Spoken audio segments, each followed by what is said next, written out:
નમસ્કાર દર્શક મિત્રો, અર્થ પડકાર ન્યૂઝમાં આપનું હાર્દિક સ્વાગત છે। લોકસભા સામાન્ય ચૂંટણી 2024ના મતદાનનો પ્રારંભ, ત્યારે યુવા મતદારો, મહિલાઓ અને વૃદ્ધોમાં અનેરો ઉત્સાહ જોવા મળી રહ્યો છે। મતદાન મથક ઉપર મતદાતાઓ પોતાનો મત આપવા માટે આ લોકશાહીના પર્વમાં ભાગીદાર બની રહ્યા છે। આવો સાથે મળીને ઉજવીએ લોકશાહીનો પર્વ। મતદાન મથક ઉપર મતદારોમાં જોવા મળ્યો અનેરો ઉત્સાહ। તેવામાં 33 પ્રાંતિજ તલોદ વિધાનસભાના ધારાસભ્ય ગજેન્દ્રસિંહ પરમાર અને તેમના ધર્મપત્ની દ્વારા પોતાનો કિંમતી મત આપી મતદાન કરવામાં આવ્યું હતું। રિપોર્ટર ગૌરવ પટેલ, તલોદ। લોકશાહીનું મોટામાં મોટું પર્વ એટલે ચૂંટણી। આજના દિવસે હું મારા ગામની અંદર મારા વક્તાપુર જેડિયા બૂથ નંબર 2ની અંદર મતદાન કરી અને મત આપ્યો।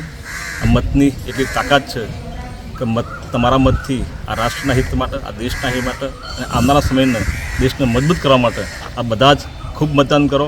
મતદાન ખૂબ મહત્ત્વનું છે। આજના દિવસે મારી બધાની વિનંતી, તમામ ભારતવાસીઓને અને તમામ ગુજરાતીવાસીઓને મારી વિનંતી કે આજના દિવસે આ બધા ખૂબ મતદાન કરો। આ દેશના હિત માટે અને દેશને મજબૂત કરવા માટે આ બધા મતદાન કરો, એ મારી આશા। ભારત માતા કી જય, વંદે માતરમ।